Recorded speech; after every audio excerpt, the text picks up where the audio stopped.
दोस्तों, इस वीडियो पर आपका स्वागत है। आज हम बात करेंगे सावरकर के बारे में, सावरकर के माफीनामों के बारे में और राहुल गांधी ने जो बयान दिया सावरकर के बारे में अपनी भारत जोड़ो यात्रा के दौरान, उसकी जो प्रतिक्रियाएं आई उसके बारे में हम बात करेंगे। वैसे तो आप जानते हैं कि राहुल गांधी कांग्रेस और civic societies, civil society groups जिन्होंने बड़े पैमाने पर इस यात्रा को ज्वाइन किया है, ये यात्रा काफी जोर शोर से सफलतापूर्ण तरीके से चल रही है और इसमें जो मुद्दे लिए जा रहे हैं वो खास तौर से लोगों की समस्याओं से जुड़े हुए हैं। गरीबी, भूखमरी, बेकारी और इसी के पीछे एक इशारा भी है कि जो हिंदू धर्म के नाम पे राजनीति चल रही है, उस राजनीति जिसको हिंदुत्व भी कहते हैं, जो हिंदू राष्ट्र की तरफ ले जाना चाहती है वो भी कहते हैं, उसके चलते ये सब समस्याएं पहले से तीव्र हो गई हैं, पहले से खराब हो गई हैं। वैसे तो जो राहुल गांधी मुद्दे उठाते रहे हैं वो मुख्य रूप से लोगों की समस्याओं से जुड़े हुए हैं और उसमें जो समाज में दरारें पैदा की गई हैं पिछले कुछ सालों में, उसके बारे में भी वो बात कर रहे हैं। तो अभी महाराष्ट्र की यात्रा के अंत के दौरान उन्होंने सावरकर पर एक बयान दिया। उन्होंने पब्लिक मीटिंग में एक पत्र दिखाया और पत्र में के बारे में बताया। उसके नीचे जो पत्र वो था कि वो ब्रिटिश वाइसरॉय को लिखा हुआ था, विनायक दामोदर सावरकर द्वारा लिखा गया था। उस समय सावरकर अंडमान की जेल में थे और ये लेटर था ब्रिटिश वाइसरॉय से माफी मांगने का। और उस पत्र में था कि आपने मुझे जो गिरफ्तार किया है, जो सजा दी है वो ठीक है, पर मैं अपने रास्ते से भटक गया था, मुझे माफ कर दीजिए, मुझे वापस ले लीजिए और मुझे आप अगर छोड़ेंगे और अपनी छत्र छाया में वापस लेंगे तो मैं आपके साथ पूरा पूरा सहयोग करूंगा।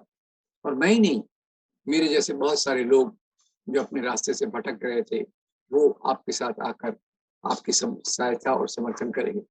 और नीचे जो राहुल गांधी ने खास तौर से एम्फेसाइज किया, जो रेखांकित किया, वो ये था कि ये जो नीचे उन्होंने लिखा था, I beg to remain your most loyal servant, I beg to remain your most loyal servant, यानी मैं आपका आज्ञाकारी नौकर बना रहना चाहता हूँ।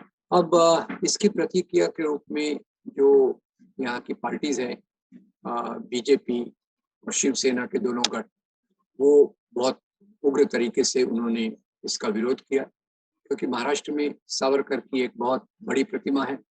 उनको एक वीर के रूप में, क्रांतिकारी के रूप में प्रस्तुत किया जाता है और उसमें यही अब सवाल तो यही उठता है कि आखिरकार सावरकर क्या थे, उनका कौन सा पहलू हमें देखना चाहिए। तो मैं ये बताना चाहता हूँ कि निश्चित रूप से अपने जीवन की शुरुआत में सावरकर एक ब्रिटिश विरोधी क्रांतिकारी थे और ये जो ब्रिटिश विरोध उनका था, उसके चलते उन्होंने एक पहले किताब लिखी थी। 1857 के विद्रोह को उन्होंने भारत का पहला स्वतंत्रता संग्राम आंदोलन कहा था। दूसरा, उन्होंने ब्रिटेन में रहकर अंग्रेजों के खिलाफ कुछ क्रांतिकारी कदम उठाए, जिसके कारण उनको अंडमान की सजा हुई। तो उस भाग को कुछ लोग बहुत महत्वपूर्ण तरीके से देखते हैं और उन्हें वीर की उपाधि के नाम से जाना जाता है। सावरकर को सरलता से देखना बहुत मुश्किल है, क्योंकि उनके जीवन के दो भाग मुख्य रूप से हमें देखना चाहिए। पहले भाग में वो ब्रिटिश विरोधी क्रांतिकारी थे और दूसरे भाग में अंडमान की जेल में जाने के बाद उन्होंने जेल की यातनाएं न सह पाने के कारण उनका जो अंदर का साहस था वो टूट गया और उन्होंने लगातार 5 माफी नामे इसी तर्ज पर लिखे, जिसके कारण फिर उनको 1923 में छोड़ दिया गया। और ये माफी छोड़ने के बाद अब उनके जो प्रशंसक हैं, उनकी विचारधारा से जो ये करते हैं, इसी बीच बता दूं कि जेल में रहते हुए उन्होंने एक विचारधारा को शुरू किया और वो थी हिंदुत्व की विचारधारा। उन्होंने किताब के लिखने की शुरुआत की, जो बाद में आके प्रकाशित हुई उसमें उन्होंने हिंदू की परिभाषा की। हिंदू की जो परिभाषा थी वो थी कि जो जिसकी पुण्य भूमि और पितृभूमि यहाँ है वो हिंदू है, यानी इस और ये जमीन ये देश उनका है। तो उसमें उन्होंने क्रिश्चियंस और मुसलमानों को बाहर रख दिया। तो ये एक उनकी विचारधारा थी और उन्होंने हिंदू राष्ट्र की कल्पना की, मनुस्मृति का गुणगान किया और ये भी कहा कि मनुस्मृति आज के समाज का कानून है। इसको लेकर इन विचारों के आधार पे आरएसएस ने अपनी विचारधारा को मजबूत किया और निश्चित रूप से आरएसएस आज बहुत बड़ा संगठन है जिसका बहुत बड़ा प्रभाव है और इस कारण से वो सावरकर को बहुत आदर से देखते हैं। अब इसमें बहुत सारी घटनाएं जुड़ी हुई हैं। पहले की सरकार ने उनकी तारीफ भी की थी। उनकी तारीफ के कारण उनका पोर्ट्रेट तैल चित्र पार्लियामेंट में भी लगाया गया। 1998 में जब अटल बिहारी वाजपेयी की सरकार आई तो उन्होंने रिकमेंडेशन दिया, उन्होंने राष्ट्रपति को लिखा कि सावरकर को राष्ट्र भारत रत्न की उपाधि देना चाहिए। ये सब चीजें चली। तो बाद में उनके चारों तरफ कई बार कंट्रोवर्सी भी चलती है। तो दूसरी बात ये भी है कि सावरकर के प्रशंसक कहते हैं कि उन्होंने माफीनामे जो लिखे वो एक चालाकी से लिखे। जैसे शिवाजी महाराज औरंगजेब की आगरा की जेल से भाग कर निकले ताकि वो अपने राज्य के निर्माण को जारी रख सके, वैसे सावरकर ने वही चालाकी वापरी कि वो जेल से छूटकर आकर देश की आजादी का कार्यक्रम, राष्ट्र निर्माण का कार्यक्रम आगे चलाए। पर इसमें एक फर्क है, छूट के आने के बाद 1938 में जब रत्नागिरी से उनको पूरा स्वतंत्रता मिल गई, उसके बाद भी उन्होंने आजादी के आंदोलन में किसी प्रकार का योगदान नहीं दिया। इसके उलट उन्होंने भारतीय राष्ट्रवाद के लिए जो ब्रिटिश विरोधी आंदोलन चल रहा था उसकी पूरी आलोचना की और उसी आलोचना के साथ उन्होंने अंग्रेजों की मदद की। खास तौर से 1942 में 1942 में जब ये क्विट इंडिया मूवमेंट चल रहा था तो सावरकर उस समय जो आरएसएस नहीं, हिंदू महासभा के बहुत बड़े नेता थे। उन्होंने पूरे हिंदू महासभा में निर्देश दिए कि हमें कोई भी काम ऐसा नहीं करना जिससे अंग्रेजों को तकलीफ हो। आप अपना पुराना काम करते रहिए।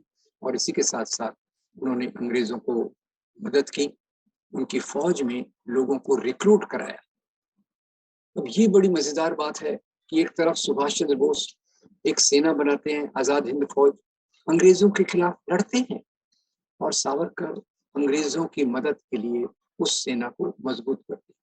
तो ये तीसरी बात जो है, सावरकर का बहुत प्रभाव नाथूराम गोडसे पर था।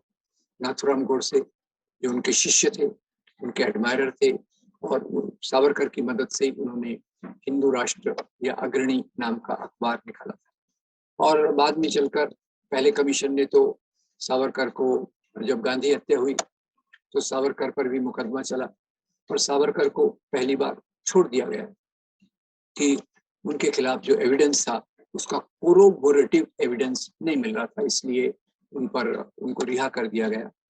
पर दूसरी बार जब जीवनलाल कपूर बैठा, जीवनलाल कपूर ने अपना निष्कर्ष दिया, तब उनको कोरोबोरेटिव एविडेंस मिल गया, एक गवाह मिल गया और उन्होंने कहा कि महात्मा गांधी की जो हत्या हुई है जिसमें सावरकर का ग्रुप ही इन्वॉल्व है। तो ये सब चीजें उनके जीवन से जुड़ी हैं। उनके जीवन के एक पहलू को देखकर हम नहीं चल सकते। और दूसरी एक बड़ी मजेदार बात है कि जेल से रिहा होने के बाद उनको लगातार पेंशन मिलती रही, 60 रुपए महीने की पेंशन मिलती रही, जो शायद 60 रुपए महीना उस समय बहुत बड़ी रकम होगी, 2-3 लाख के बराबर, आज के 2-3 लाख के बराबर होगी। तो वो उस प्रकार से उनको पेंशन मिलती रही। और दूसरी उससे भी मजेदार बात है, कई लोग पूछते हैं कि इनको वीर की उपाधि किसने दी।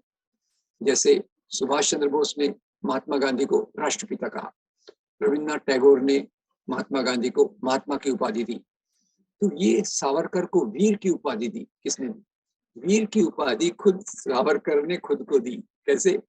उन्होंने चित्रगुप्त के नाम से खुद की एक आत्मकथा लिखी और उसमें आत्मकथा नहीं, कथा लिखी और उसमें उन्होंने सावरकर को वीर के रूप में संबोधित किया। तो ये बहुत सारे मुद्दे मिले जुले हैं उनकी साहित्य की जो लेखनी थी उसके प्रभाव में, और उनके जीवन के पहले भाग का जो हुआ था उसके कारण, और तीसरा उन्होंने जो हिंदू राष्ट्र की विचारधारा रखी उसके कारण बहुत सारे लोग उनसे बहुत प्रभावित हैं।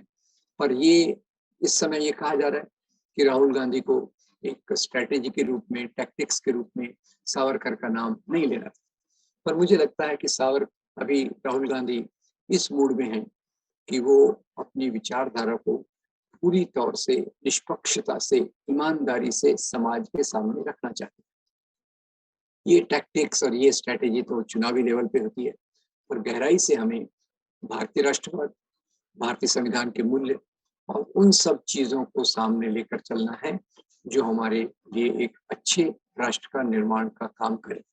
और मेरे ख्याल से इसी के चलते राहुल गांधी ने इस प्रकार का बयान दिया, और जो बयान पूरी पूरी ईमानदारी से भरा हुआ है, जो बयान पूरी पूरी सच्चाई पर आधारित है, जो बयान इस बात को भी इंगित करता है कि आज की सामाजिक परिस्थिति के जो खड़ी हुई है, जिसमें समाज को बांटा गया है, जिसमें गरीबी, भुखमरी, बेकारी ये सब बढ़ रही है, उसमें ये राजनीति का भी योगदान है जिसके प्रेरक, जिसकी शुरुआत सावरकर ने रखी है, ऐसा मेरा सोचना है। तो दोस्तों, सावरकर का हम केवल एक भाग नहीं देख सकते। सावरकर के पहले भाग में जैसे मैंने कहा वो ब्रिटिश विरोधी थे, पर बाद में जेल में जाने के बाद उनका जो साहस था वो टूट गया। उन्होंने अंग्रेजों से माफी मांगी, बाद में लगातार अंग्रेजों की मदद करते रहे। यही बात राहुल गांधी ने अपने बयान में कही जो पूरी तौर से सच है।